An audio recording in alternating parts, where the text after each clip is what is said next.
بسم الله الرحمن الرحیم. پرمختګ، لاسته راوړنې او نوی ساینس.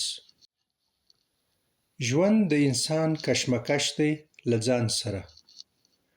له ځان سره، له دښمن او له جانان سره. له وچکالۍ او له باران سره. له وریځې او طوفان سره. له لیوانو، مارانو، دروغجن او خطاکار سره. له سخت او له آسان سره. له بېنظمۍ ښکاره او له پنهان سره. له راتلونکي اوس او له ګذران سره. د جنت له ورکېدو سره. له وحشت او له هجران سره. له پور، سود او له بحران سره. له غلامۍ سره. له کړاوونو او زندان سره. له اور، اوبو سره او د مال له تاوان سره. له ګټې او له زیان سره. له ثواب او له عصیان سره. له ناروغۍ او له درمان سره. اسانه یې کړې ربه چې کار مې دی له مځکې او اسمان سره. السلام علیکم. زه اولیا اطرافي یم او دا د کار خبرې دي. په دې لړۍ کې موږ تاسې پر ګونګو مسایلو غږېږو. هغه مسایل چې په اړه یې زموږ تاسې دریځ لږ څه ګډوډ او په دې لړۍ کې به زه هڅه وکوم چې تر خپله حده دا ګونګ مسایل واضح کړمه. او د نن ګونګه موضوع مو بیا یوه ډېره درنه موضوع ده او هغه دا چې کوم فکر او کړنې موږ کامیابولی سي یا د کامیابۍ راز څه دی. مطلب ته په شعر کې اشاره وسوه خو ځواب به د خپرونې په اورېدو سره ترلاسه کوي. دا یو اوږد بیان دی او سیاست ته اشاره پکښې سوې، نو هغه دوستان دې واورئ چې د پرمختګ او لاسته راوړنو موضوع ډېره ورته مهمه وي.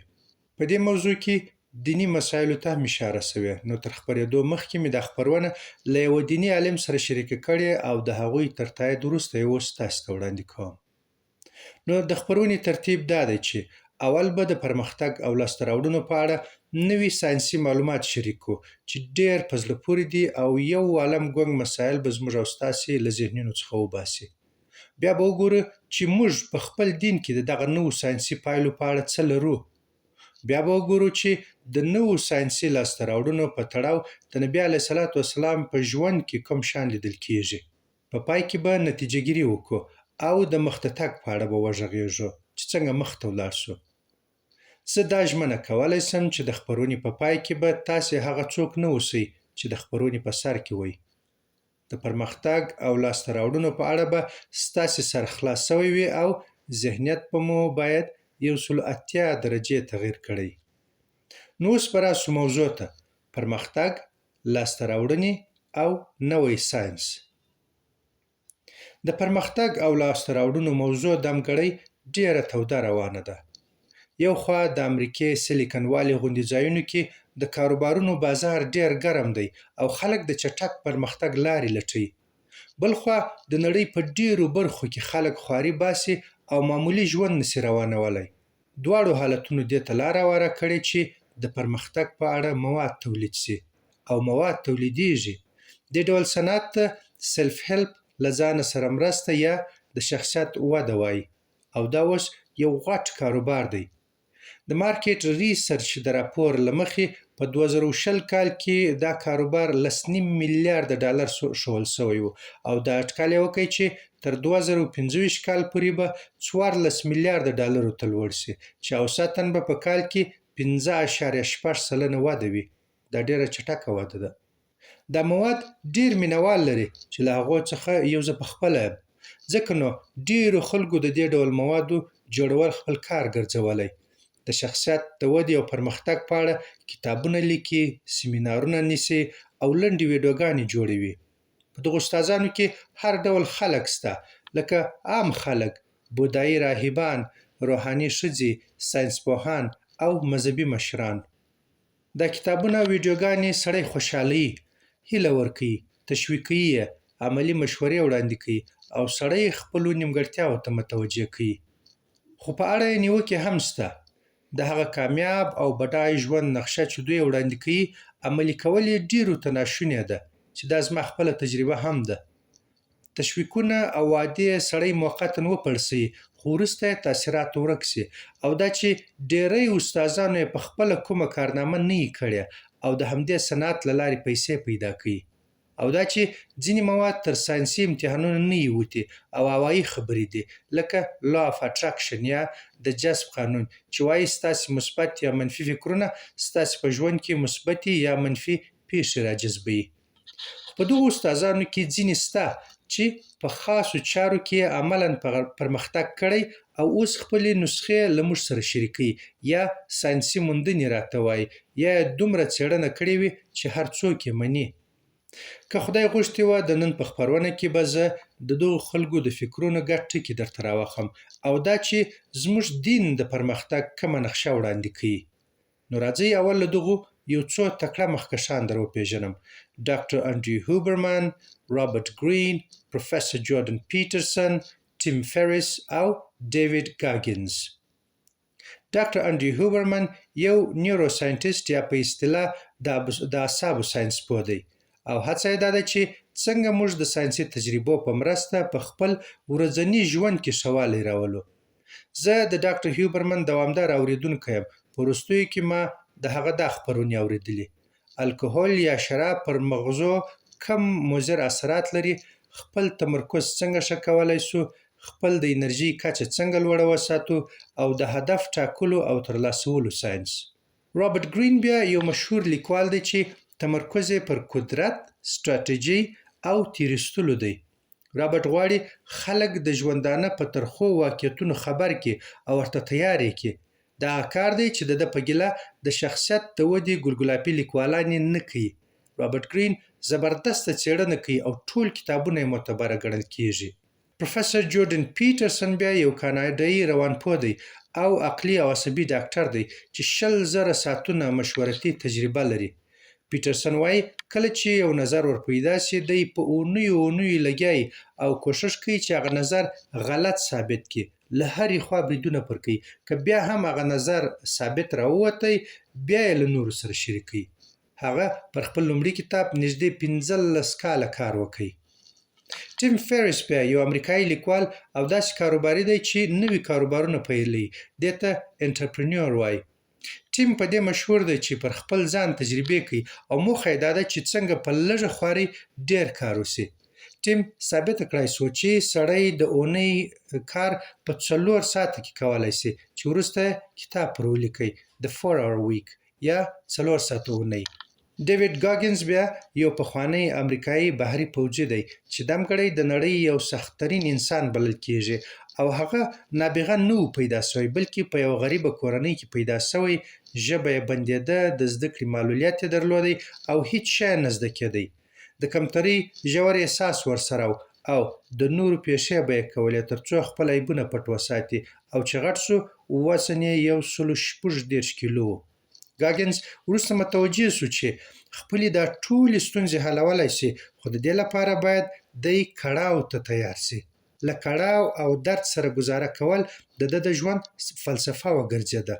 هغه وایي زه د نړۍ تر ټولو کمزوری انسان وم او ما له ځانه سره ژمنه وکړه چې د نړۍ سخت‌ترین انسان سم او همداسې یې هم وکړه. په دې توګه ډیوید ګاګینز وروسته وکولای سوه چې د نړۍ بېلابېل ریکارډونه ترلاسه کړي. هغه د خپل غټ بدن لرلو سره په 100 میله منډه کې څو ځله بریالی سو. په 2012 کال کې یې ګینیز نړیوال ریکارډ مات کړ او په 12 ساعتونو کې یې 4030 بارفکس یا د سیمې دور سینه کشانې وکړې. ډیوید ګاګینز د نوي نسل لپاره یو واقعي الګو او د شخصیت د ودې یو رښتینی لارښود دی. د پرمختګ لپاره د ډیوید ګاګینز د ژوند فلسفه د ټولو پاسنیو ماسټرانو فلسفه ده، هم له رواني پلوه چې جورډن پیټرسن یې وړاندې کوي او هم له ساینسي پلوه چې انډریو هوبرمن رڼا پر اچوي. په لږ توپیر سره لکه رابرټ ګرین چې د درواغو، چپلوسۍ او چلول توصیه کوي یا ټیم فریس چې د کار د اسانولو لپاره ستراتیژیانې او سیستمونه کاروي. خو د رابرټ ګرین د ماسترۍ په نامه دغه کتاب بیرته پر زیار ولاړ دی. په ټول کې د عصري نړۍ دغه ماستران په دې سلا دي چې د پرمختګ لپاره هدف لرل مهم دي، خو تر هدف ټاکلو ورهاخوا عصري نړۍ پر خپل انساني قوت، فکر او قوي هوډ تکیه کوي. پر خپل نفس د اعتماد خبره ده. دا اوس د دنیا هغه مشهوره تګلاره ده: په دې ماډل کې مهمه موضوع د درد او کړاو ده. هغه دا چې په هر زیار او پرمختګ کې درد نغښتی دی، که هغه د عادت بدلول وي، د نوي شي زده کول وي، د عزت ګټل وي، ورزش کول وي، خوراکي رژیم نیول وي، یا د خپل حق لپاره جنګېدل وي. دا ټول درد لري. ان دې غت او د زړه تنګوالی لا د درد یوه کمزورې بڼه ده. نو که غواړو څه ترلاسه کړو، باید کړاو ومنو او ویې زغمو. ځینې تخنیکونه شته چې کار اسانوي، خو په اصل کې مستقل مزاجي او دوامداره زیار دی چې موږ بریا ته رسوي. نو که د چا هوډ قوي و، درد یې وزغمی او تر خنډونو واوښتی، هغه کامیابه کېږي. که نه، په ساده حساب اکثره خلک د درد د نه زغم له کبله ناکامه کېږي. او کله چې موږ درد او کړاو پر ځان ومنئ او خطر مو قبول کړئ، له دې څخه جرأت رامنځته کېږي. او هغه ارزښت چې په دې فلسفه کې سړی قوت ترې اخلي، د انسانیت خدمت او د کړاو خاتمه ده. د کړاو په فلسفه کې له راحته وتل مهم دي. انډریو هیوبرمن وایي د دماغ یوه برخه ده چې د انټیریور میډسینګولر کورټکس نومیږي. دا برخه په ورزشکارانو کې غټه وي او هغه خلک چې اوږد عمر لري په هغو کې تر ټولو غټه وي، او په هغو خلکو کې بیا تر ټولو کوچنۍ وي چې لږ فعالیت لري. ساینسپوهانو دا برخه د ژوند اراده بللې. موږ تاسې به غواړو چې د مغزو دا سیمه پراخه کړو، خو دا یوازې هغه وخت وده کوي تر څو چې موږ د خپلې خوښې خلاف تمرینات کوو، لکه په یخو اوبو لامبل یا روژه نیول. کله چې هغه عمل راته عادي سو، د دې وده هم درېږي. یعنې دا تر هغو پورې د مغزو دغه وده سیمه چې ده وده کوي، تر هغو چې هغه کړنه راته عادي سوې نه وي. نو داسې ښکاري لکه زموږ او ستاسې بقا چې له کړاو سره تړلې وي. همدارنګه ډاکټر فرهان خواجه چې یوټیوب کې د ډاک ټسټسټرون په نامه پاڼه چلوي، وایي 3 شیان دي چې د ټسټسټرون وده روانه ساتي. هغه 3 شیان: روژه، په یخو اوبو لمبېدل، او یو ډول سخت ورزش دی چې شدید وقفه‌یي ورزش یا های انټنسټي انټروال ټرینینګ یا هیټ ورته وایي. ټسټسټرون د نارینتوب هورمون هم بلل کېږي او د نارینه‌وو په روغتیا کې یو خاص رول لري. د ټسټسټرون تولید په اوله ځوانۍ کې ګړندی وي، خو د 30 او 40 کلنۍ وروسته یې تولید هر کال 1% راکمیږي، او په روغتیا یې اغېز د پام وړ دی. کله چې د ټسټسټرون کچه ټیټه سي، عضله سمه وده نه کوي، بدن وازګه نیسي، هډوکي نري کېږي، پر مردانه روغتیا اغېز لري، د سپرم تولید کمیږي، سړی هردم خیاله سي، د ژور خفګان او د زړه د ناروغیو امکان یې زیاتېږي. که پام وکړو، دا 3 سره حل لارې لکه روژه، په یخو اوبو لمبل او شدید وقفه‌یي ورزش له درد او کړاو سره تړلي دي. د کړاو د سکې هغه بل مخ بیا راحت او هوسایي ده. راحت او آرام طلبي د انسان هغه طبیعي حالت دی. ښه وخوره، ښه واغونده، ښه ویده شه، خواري مه باسه، چې زړه دې غواړي هغه لره، هغه خوره، هغه کوه، مسؤلیت مه اخله او له خطره تښته. زموږ او ستاسې په دین کې دې ته د نفس او خواهشاتو ژوند وایي، او دا د شاتګ، ناکامۍ او بالاخره د تباهۍ نسخه ده. پټ حکمت دا دی چې د اصلي راحت موندل په کړاو کې دي، او الله پاک د انسان بریا په زیار کې ایښې ده. د البلد سورې په 4 آیات کې الله عزوجل فرمایي: اعوذ بالله من الشیطان الرجیم، بسم الله الرحمن الرحیم، لقد خلقنا الانسان فی کبد، چې مفهوم یې دی موږ په رښتیا سره انسان په مشقت کې پیدا کړی. او د صحابه کرامو قوله ده چې وایي موږ خیر په مشقت کې پیدا کړی. جورډن پیټرسن د خپلو تجربو او غور له برکته اوس عیني پایلې ته رسېدلی، او که څه هم هغه مسلمان نه دی، خو د دین د یوه رښتیني سفیر دنده یې پر غاړه اخیستې ده. د هغه د کار تمرکز هم دا دی چې کړاو د انسان د ژوند یوه نه بېلېدونکې برخه ده، او دا چې ستونزې سړی تکړه کوي.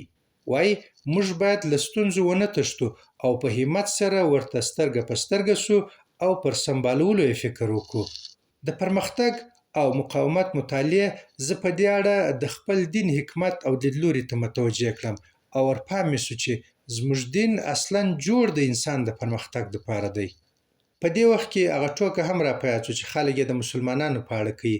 وایي چې کله غربیان نوې اختراع وکړي، بیا مسلمانان وایي چې دا شی خو زموږ په دین کې 1400 کاله دمخه ویل سوی و.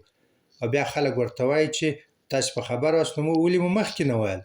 خو دلته برعکس پېښه وسوه او هغه دا چې عصري ساینسپوهان اوس د څېړنو، غور او تجربو له لارې دین ته متوجه سوي دي او دیني موادو ته یې مخه کړې چې زه یو د هغو له شاګردانو څخه یم.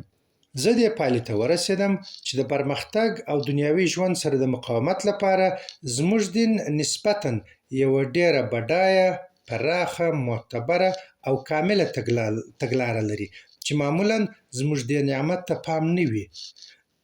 مثلاً زموږ دا باور دی چې اول خو حالات د الله له طرفه وي او موږ د صبر او لمانځه په مرسته له سختو حالاتو څخه وتلی سو.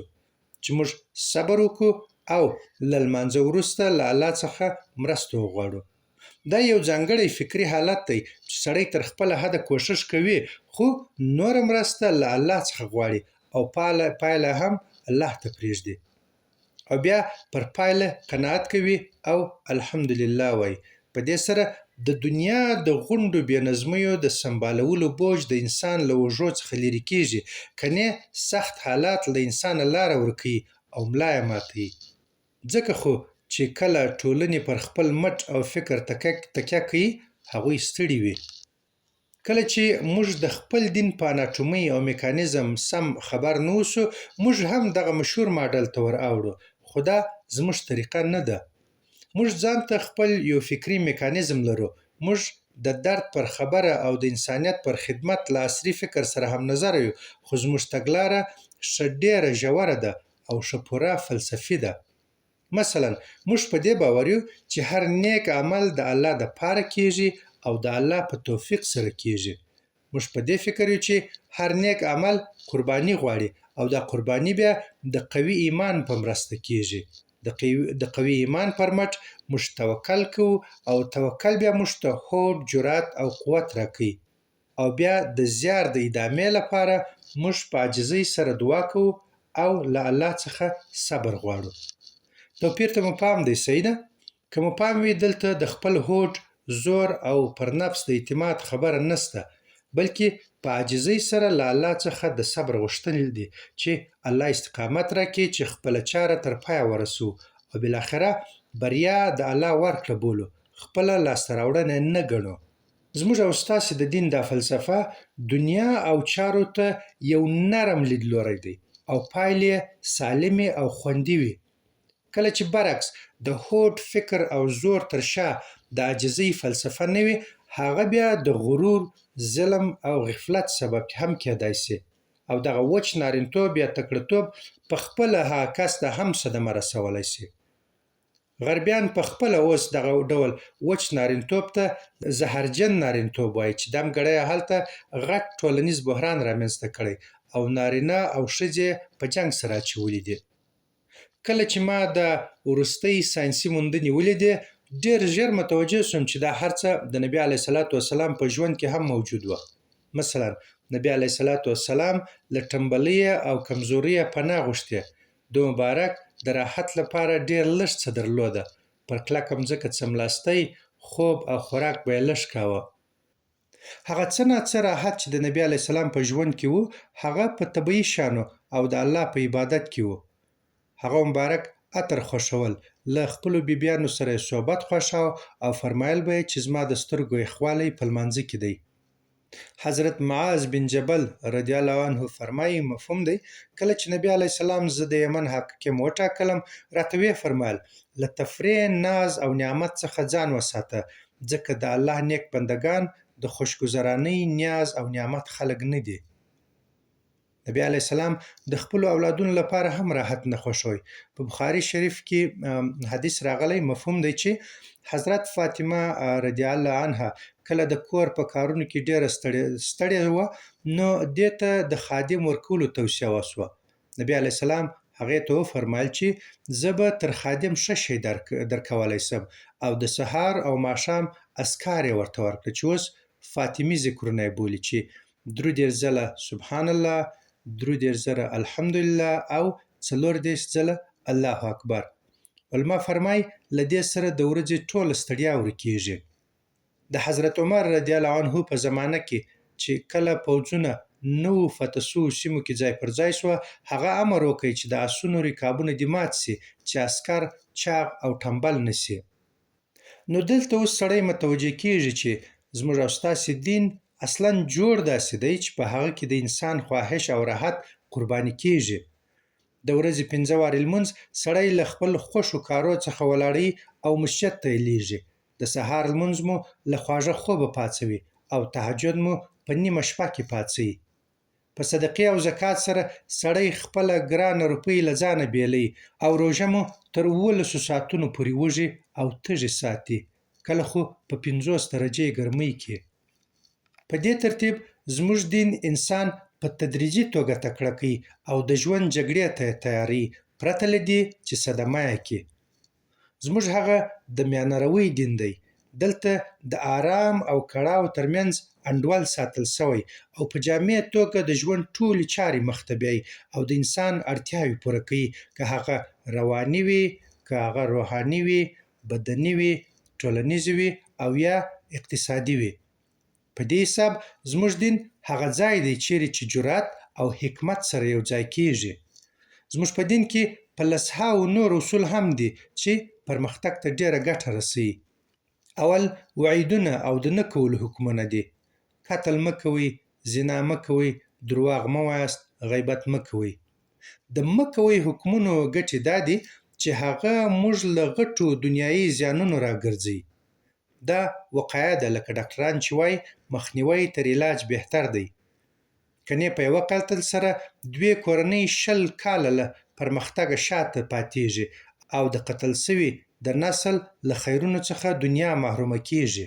د توبې عمل دی چې مخکینۍ ګناوې ټولې بخښل کېږي او سړی هره شېبه دا چانس لري چې د ژوند یو نوی فصل راپیل کړي.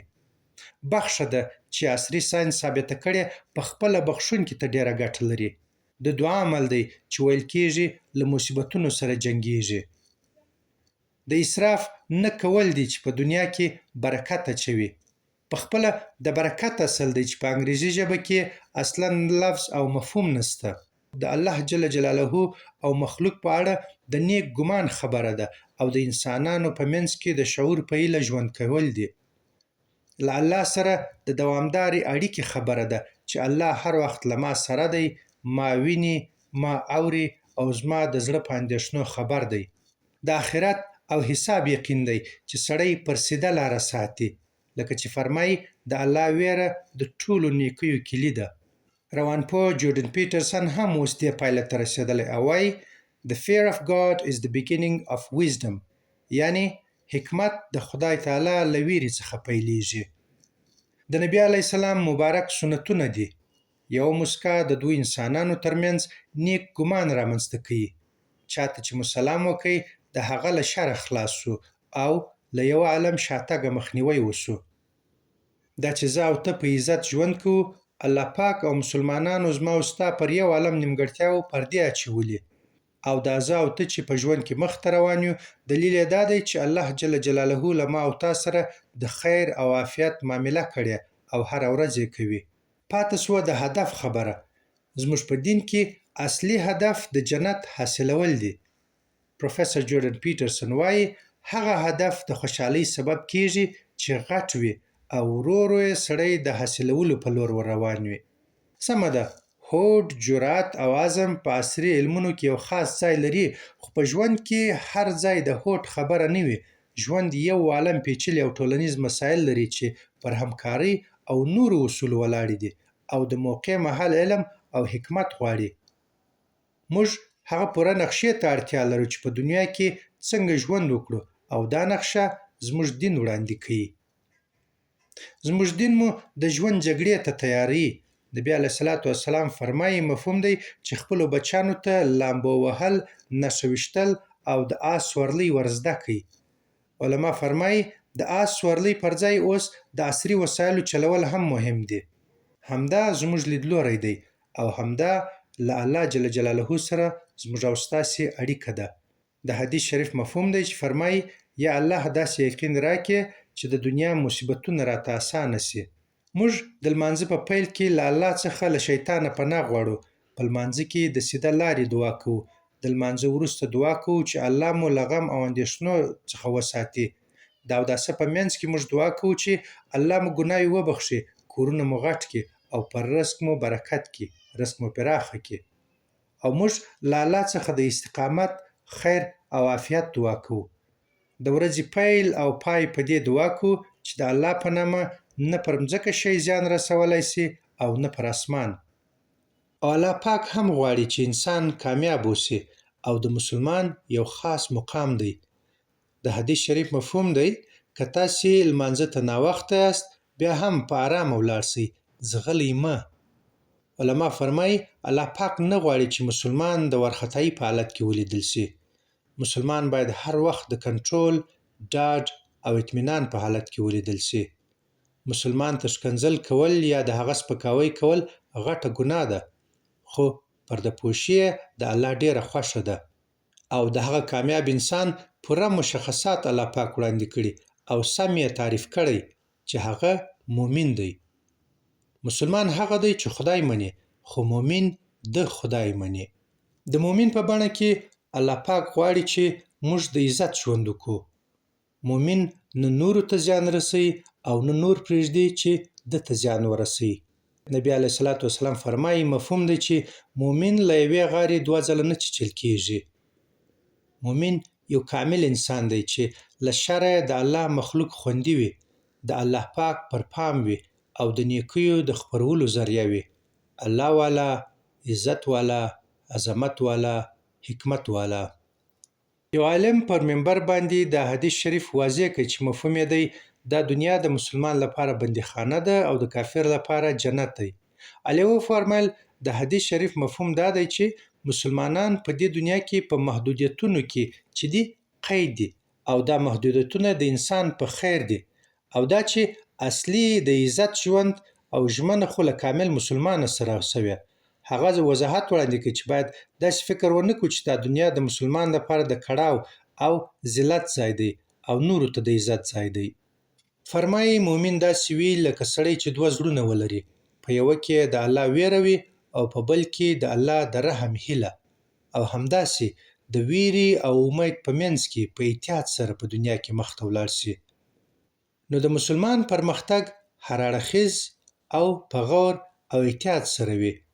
علما فرمایي: تاسې هر نیک عمل په لاندې صفتونو سره ترسره کړئ: د کلمې په یقین سره، په سنت طریقې سره، په اخلاص سره، د فضایلو په رڼا کې، د نفس په مجاهدې سره، بې له تعصبه او په حلال رزق سره. په دې ډول دنیایي پرمختګ لږ ورو وي، ځکه ډېر شیان په نظر کې نیول کېږي. او هسې بې فکره پرمختګ خو په کار هم نه دی.